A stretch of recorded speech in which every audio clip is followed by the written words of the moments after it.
The CD is actually called Touching the Memory, Songs Remembered from a Childhood in Poland. And the words touching the memory came from what Rabbi Gold actually said to me in a conversation. The actual words are in the booklet, as if he'd forgotten it until he had to tell me. He said, you touch the memory and it comes back.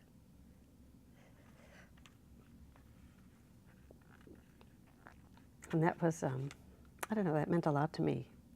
And it seemed to be that was a powerful way of describing oral history, touching memory. And it has had a profound effect on him in recent years. I mean, since it's been published. He listens to it a lot. He listens to it practically daily now, his daughter Marav said, and sings with her. He sings with it. It supports his memory of the songs, keeps him singing. He feels, I imagine it helps him feel validated. I think his daughter has said I think the word maybe vivified him. And I think it's the music. With all that he went through in the Holocaust, which he wrote just a little bit about in his book, because he doesn't like to focus on that part of Jewish life. He likes to focus on the richness of the culture, not what was destroyed. I mean, not the destruction process. And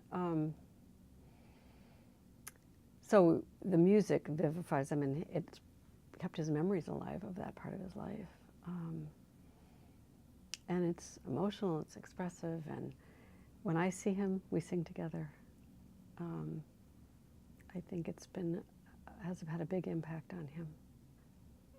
It's somehow, I feel like the things I've learned from this project and from my relationship with Rabbi Gold and seeing the impact of this musical association and recordings, things I've learned about the power of music to sustain a person.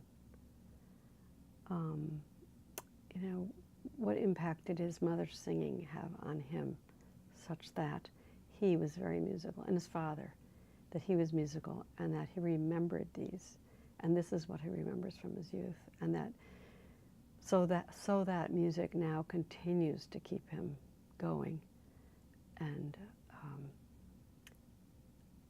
just really bring life, a special level of life to him in his experience. So I'm fascinated about how music is in memory. I mean, some songs came back to him in 2012. I mean, he recorded a song in 2008 that I had tea in 2012, and he said that he kept going, and with the song. I said, wait a minute, you never recorded that part. So this is 2012. How come more is coming back? So to me, it's fascinating about, something to be learned about music and memory and music and its power on human emotion and health.